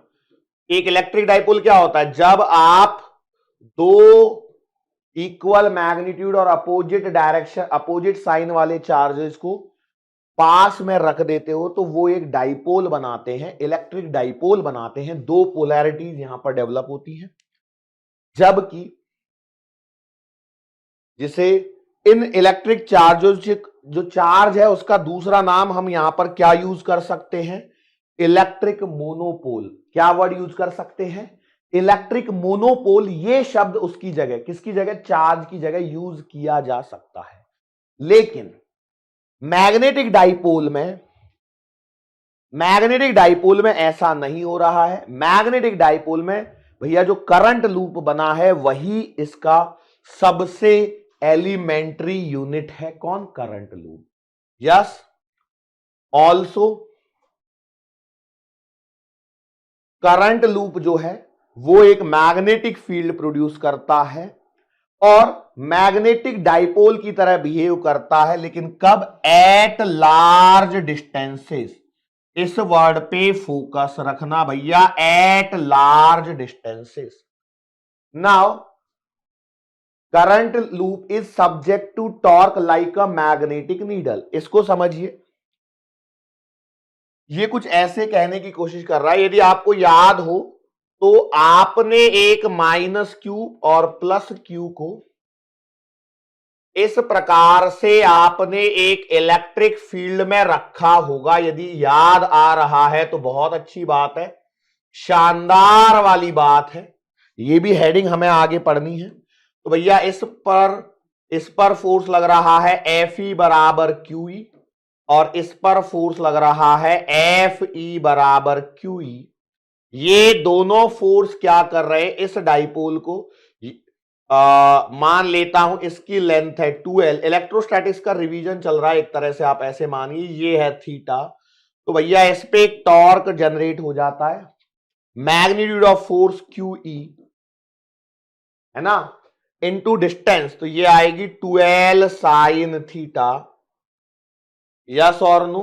तो भैया टाउ बराबर Q इंटू 2L को लिख लोगे Q इंटू 2L T और साइन थीटा। तो भैया Q इंटू 2L आपका P वेक्टर बनेगा, या थोड़ी देर के लिए रहने देता हूं vector vector, PE sine theta बनेगा, जिसे आप वेक्टोरियली टाउ वेक्टर बराबर PE साइन थीटा लिख पा रहे हो। यस और नो? अरे ये कहानी पता है ना, रिकॉलिंग चल रही है भैया इलेक्ट्रोस्टैटिक्स की, ये डेरिवेशन किया होगा, है ना। तो ऐसे ही यदि हम किसी करंट लूप को मैग्नेटिक फील्ड में रखेंगे तो उस पर भी लगेगा torque like a magnetic needle. मानो कि ये एक मैग्नेटिक नीडल हो, मानो कि ये एक मैग्नेटिक सुई हो, चुंबकीय सुई हो, कुछ इस प्रकार से इस पर भी क्या लगेगा, एक टॉर्क डेवलप होगा। इसको थोड़ा सा छोटा करना पड़ेगा, ठीक है।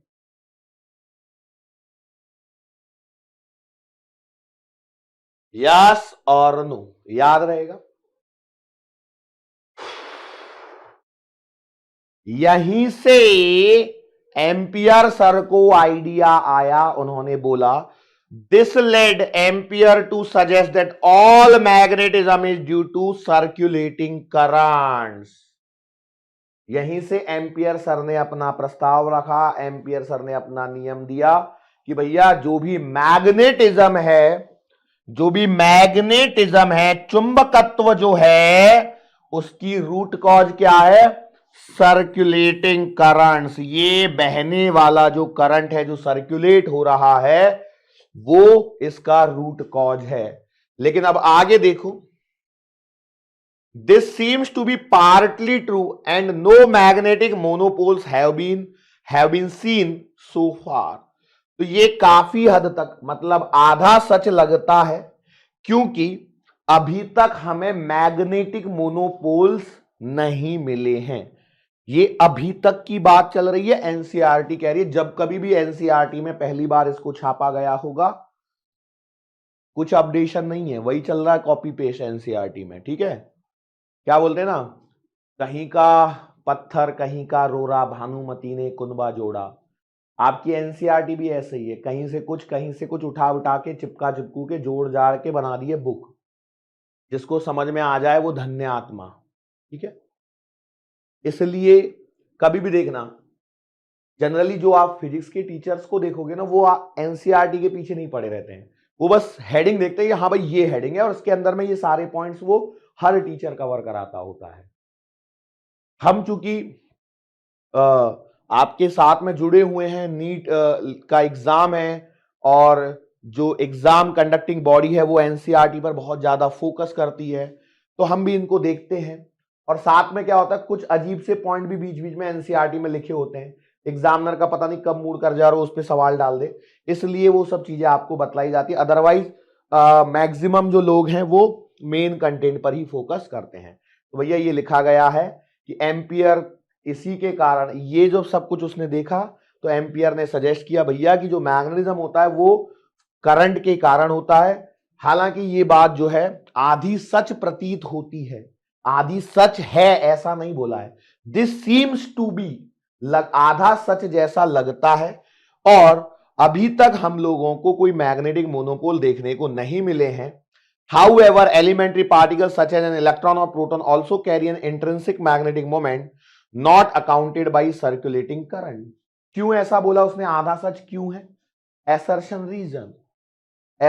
reason क्यों? क्योंकि जो एलिमेंट्री पार्टिकल है जैसे कि इलेक्ट्रॉन है या प्रोटॉन है, इनका भी एक इंट्रिंसिक मैग्नेटिक मोमेंट होता है जो कि करंट के कारण नहीं आता है। ठीक है, जो कि करंट के कारण नहीं आता है। तो एसर्शन रीजन के लिए बढ़िया सा सवाल यहां पर बनाया जा सकता है। अब एग्जैक्टली क्या सवाल बनेगा ये कोई नहीं जानता भाई, मैं भी नहीं जानता हूं क्या बनाएंगे, बट मैं आपको एक हिंट दे सकता हूं कि भैया ये ऐसी चीज मिली है आपको जहां पर बन सकता है। मतलब यदि एग्जामिनर का मन कर गया और उसने एनसीईआरटी खोल के देखी और उसको ये पैराग्राफ दिखा ना,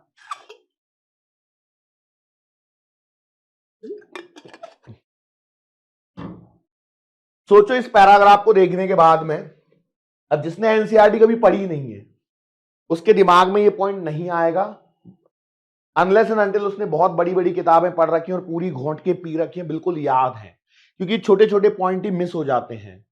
टीचर से भी होते हैं, बड़े बड़े टीचर से भी छोटे छोटे पॉइंट स्लिप हो ही जाते हैं। तो ये ऐसा पॉइंट है जिसपे एसर्शन रीजन का शानदार क्वेश्चन बनेगा, एग्जामिनर के मन में आया, एग्जामिनर ने एनसीईआरटी खोली और उसको ये स्टेटमेंट लिखा, उसने बोला कि आज कुछ तूफानी करते हैं, यहां से एसर्शन का पॉइंट उठाया, यहां पे रीजन डाल दिया। एसर्शन क्या, एसर्शन में स्टेटमेंट क्या बोलेगा कि भैया कि ये जो करंट लूप है ये मैग्नेटिक डाइपोल की तरह बिहेव करता है एट अ लार्ज डिस्टेंस पर, और ये इसको मैग्नेटिक फील्ड में रखने पर इस पे टॉर्क लगता है। और इस पॉइंट ने एम्पियर को इस पॉइंट ने एम्पियर के दिमाग में आइडिया दिया कि भैया मैग्नेटिज्म जो है वो सर्कुलेटिंग करंट के कारण है। और या फिर वो आगे तक लेके जा सकता है कि भैया ये जो, या फिर सीधा सीधा एकदम शॉर्ट करना चाहे तो वो बोल सकता है कि magnetism is due to circulating current, this seems to be partly true, this seems to be partly true.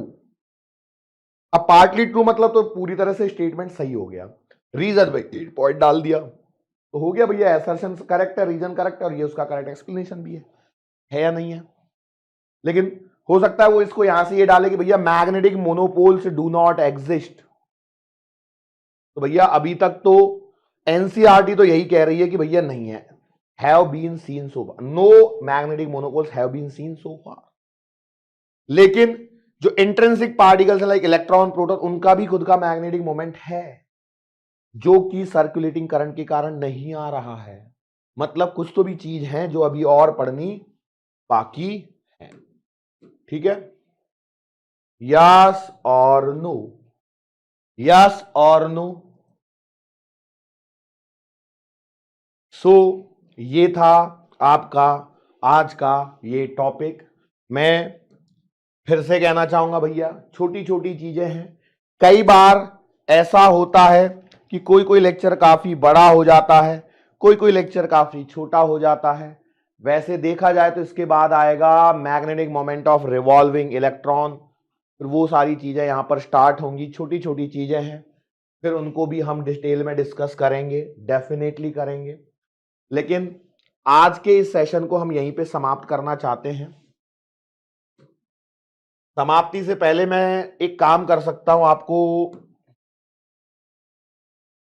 नहीं करते एक्चुअली, देखो मैं आपको क्या कहने वाला था, मैं एक्चुअली क्या करवाने वाला था, मेरे दिमाग में आया था कि एक बार सारे फॉर्मूले जितने चैप्टर में पढ़े हैं ना सबको एक बार रिवाइज करवा दूं, लेकिन अब मैं ये ड्यूटी जो है ना वो आपके ऊपर हैंड ओवर कर रहा हूं। अब मैं आपको ये काम हैंड ओवर कर रहा हूं। Now what you are going to do, यहां तक जहां तक अभी हुआ है उतनी सारी चीजों को एक बार, आपने जो फॉर्मूला कॉपी बनाई होगी, वेरी शॉर्ट नोट्स बनाए होंगे या एलएमआर कॉपी बनाई, वॉट एवर जो भी आपने नाम दिया होगा, उसमें जाके सारे इंपॉर्टेंट फॉर्मूले को, चाहे वो रेडियस का हो, डिफ्लेक्शन का हो, डिफ्लेक्शन फ्रॉम मैग्नेटिक फील्ड हो, magnetic field due to wire हो, लूप हो, सेमी सर्कुलर लूप हो, थीटा वाला हो, कुछ भी हो, साइक्लोट्रॉन के अंदर काइनेटिक एनर्जी मैक्सिमम, उससे सिर्फ पॉजिटिवली चार्ज पार्टिकल्स को एक्सेलरेट किया जाता है, ये सारी जितनी भी छोटी छोटी चीजें हैं, वेलोसिटी सेलेक्टर, मास स्पेक्ट्रोग्राफ के अंदर में एक छोटी सी हेडिंग वेलोसिटी सेलेक्टर के नाम से पढ़ाई है। बेसिकली उसका मेन हेडिंग क्या है, motion of charge particle in combined electric and magnetic field. तो ये सारी चीजों को फिर और क्या बच गया, force on charge particle, force on current carrying conducting wire in magnetic field, force between parallel wires, force between wire and loop, उसको आड़ा टेढ़ा कर कर आके जो भी किए हैं उन सारे फॉर्मूलेज को सबको एक बार लिखो, खुद से याद करो कि देखो रिवीजन कैसे करना है ये मैं नहीं कैसे बताऊं। अब देखो मैं आपको कह तो रहा हूं सारे फॉर्मूले याद करो, देखो ऐसे आंखें बंद करके बैठ जाओ, ऐसे आंखें बंद करके बैठ जाओ। सर ने लेक्चर नंबर 1 में यहां से स्टार्ट किया, मैंने वास्तविकता में आपको स्टार्ट किया है कि चार्ज के कारण मैग्नेटिक फील्ड आता है, चलता हुआ charge, moving charges and magnetism करके, इसलिए मैंने वहीं से स्टार्ट किया हुआ था कि भैया moving charge produces a magnetic field, मैंने इस पॉइंट से स्टार्ट किया है। ठीक है, लेक्चर काफी बड़ा हुआ था मैं जानता हूं, वहां से ही मैंने स्टार्ट किया, लेकिन आपको अब दिमाग में रिकॉल करना है भैया 10 लेक्चर हो गए, 11 लेक्चर हो गए, 5 लेक्चर हो गए, जो भी लेक्चर हो गए, 5 हुए, 10 हुए, 20 हुए, उससे क्या फर्क पड़ता है। आप लेक्चर नंबर 1 से रिकॉल करना चालू किए, सर ने यहां से पढ़ाना स्टार्ट किया था, पहली हेडिंग ये पढ़ाई, दूसरी हेडिंग ये पढ़ाई। यदि आप ये याद कर पा रहे हैं और ये फॉर्मूले लिख पा रहे हैं, इसके बाद में दिमाग में यदि आ पा रहा है हाँ सर ने एक ऐसा सवाल करवाया था, इसके बाद ये टाइप का सवाल करवाया था, इसका रिजल्ट ये आया था, इसमें एक ये वाला पॉइंट इंपॉर्टेंट पॉइंट बोला था कि यहां पे गलती हो सकती है, यदि वो सारी चीजें यदि आपको पता है तो ही मानना कि आपकी प्रिपरेशन सही चल रही है। अदरवाइज देखो हो सकता है कि मैं बहुत अच्छा नहीं पढ़ाता हूंगा, मैं मानता हूं भैया कि मैं बिल्कुल नहीं आता मेरे को पढ़ाना, मैं बिल्कुल मानता हूं, लेकिन मैं साथ में यह भी मानता हूं कि भैया कि मैं आपके लिए जो मेहनत करता हूं वो शायद ही कोई करता होगा। ठीक है, मैं जितनी कर सकता हूं, जितनी मेरे में कैपेबिलिटी है, जितनी मेरे अंदर कैपेसिटी है, उतना जोर लगा देता हूं मैं आप लोगों के लिए। अब क्या है ना, देखो फॉर्मूला आपको ही करना पड़ेगा, सवालों की प्रैक्टिस आपको ही करनी पड़ेगी, सब कुछ आपको ही करना पड़ेगा, क्योंकि देखो हम सिर्फ और सिर्फ पथ प्रदर्शक हैं, मार्गदर्शक है, टीचर का काम मार्गदर्शक है का काम होता है, वो आपको सिर्फ राह दिखला सकता है, उस राह पर चलना आपको ही होगा। यदि आप उस राह पर चलने को तैयार नहीं है तो दुनिया की कोई ताकत आपकी मदद नहीं कर सकती है।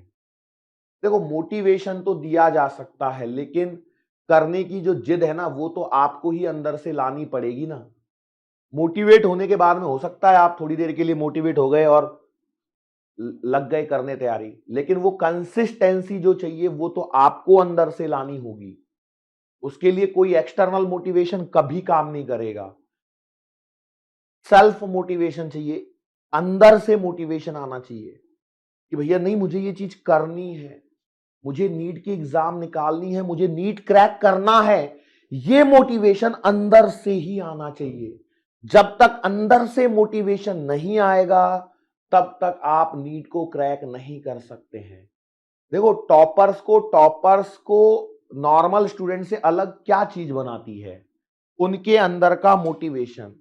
आप देखना कभी भी जो टॉपर्स बच्चे होते हैं, और देखो मैं नहीं जानता कि आप एक टॉपर हो या नहीं हो, अभी वो तो उस दिन डिसाइड होता है जिस दिन आपका रिजल्ट आ जाता है। ठीक है, लेकिन मैं आपको यकीन दिलाता हूं कि आप है ना अपने आप से एक सवाल पूछना, आपका सिलेक्शन होगा या नहीं होगा सिर्फ इस बात से ही पता लग जाएगा। मान लो आप 5 बजे सुबह शाम को जब कभी भी उठे और आपने मोबाइल हाथ में लिया और कोई तो भी इंस्टाग्राम पे लगा के बैठे या फेसबुक पे कोई तो भी टाइम पास वाला वीडियो चलाया, और यदि उस वीडियो पे आप 5 मिनट से ज्यादा यदि रुके हुए हो, 10 मिनट से ज्यादा रुके हुए हो और उसको टाइम पास में स्क्रोलिंग कर रहे हो, और यदि आपने वहां पे 1 घंटा स्पेंड कर रखा है, यदि आपने 1 घंटा स्पेंड कर दिया, तो यकीन मानो आपका सिलेक्शन नहीं होने वाला है। आप तैयारी को बिल्कुल अभी से छोड़ सकते हैं, क्योंकि आपके अंदर अंदर से मोटिवेशन वाली बात ही नहीं है। स्ट्रेट फॉरवर्ड कह रहा हूं मैं, बिल्कुल कड़वी लग रही होगी ये बात, सर आप सरकार सरकार सकते हैं, आप तो नेगेटिव बातें कर रहे हो। नेगेटिव नहीं है, ये सच्चाई है। आप इंस्टाग्राम अकाउंट पे, इंस्टाग्राम पे रील्स को क्या बोलते हैं इसको, स्क्रोल अप किए जा रहे हो, किए जा रहे हो, किए जा रहे हो, और 1 आध घंटा यदि आप दिन भर में वेस्ट कर पा रहे हो, किसी भी दिन आप बैठते हो मोबाइल लेके इंस्टाग्राम की रील पे यदि आप स्क्रोल अप किए जा रहे हो, इसका मतलब मान लो कि आपका सिलेक्शन नहीं हो सकता। यही वो डिफरेंस है जो लास्ट दिन में निकल के आता है। जो बच्चा सेलेक्ट होता है, जिसके फोटो सब जगह सर्कुलेट होते हैं, जिसके वीडियो सब जगह बनते हैं, जिसका सब लोग स्वागत करते हैं, और पता है सबसे बड़ी खास बात क्या है, ज्यादातर पेरेंट्स चाहते हैं कि उनका बच्चा ऐसा हो, ज्यादातर पेरेंट्स चाहते हैं उनका बच्चा ऐसा हो, ज्यादातर पेरेंट्स चाहते हैं कि मेरे बच्चे का, मेरे बेटे का, मेरी बेटी का मोहल्ले में, समाज में, मेरे रिश्तेदारों में नाम हो। और वो नाम तभी हो सकता है जब आप कुछ हासिल करें, ठीक है। और नाम करने के लिए दो ही चीजें होती हैं, या तो बहुत अच्छा काम करो या बुरा काम करो। लेकिन हम यहां पर मोरल वैल्यूज पे काम करते, तो हम चाहते हैं कि आप एक अच्छा काम करो। और अच्छा काम अभी आपकी जिंदगी में सबसे बड़ी टॉप मोस्ट प्रायोरिटी जो है वो है नीट का एग्जाम। तो बस आप नीट का एग्जाम क्रैक करो, मोहल्ले में 4 लोग आके आपको है ना भैया और दीदी बोलना स्टार्ट कर देंगे।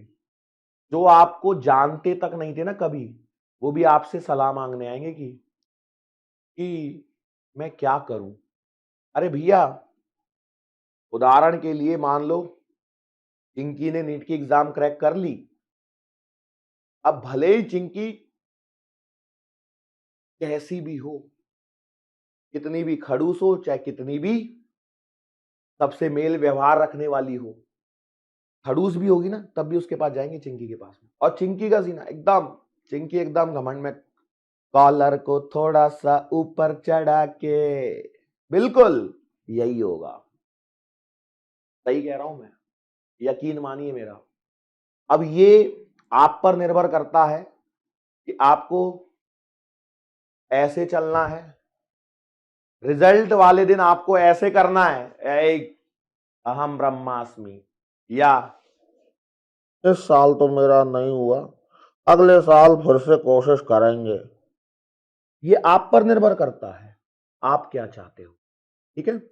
चलो, मुझे लगता है इतना सफिशिएंट है मोटिवेशन का डोज, क्योंकि बहुत ज्यादा मोटिवेशन से आप ज्यादा ओवर मोटिवेटेड होके पता लगा कि रॉकेट पे बैठ के चांद पे पहुंच गए। इतना भी मोटिवेट मत हो जाना, हमें सिर्फ नीट की एग्जाम निकालनी है, ठीक है। चलो, तो thank you so much everyone, that's it for today. आज के लिए बस इतना ही बेटा, मुलाकात फिर से होगी अपनी आने वाले अगले लेक्चर के दरमियान। सो तब तक के लिए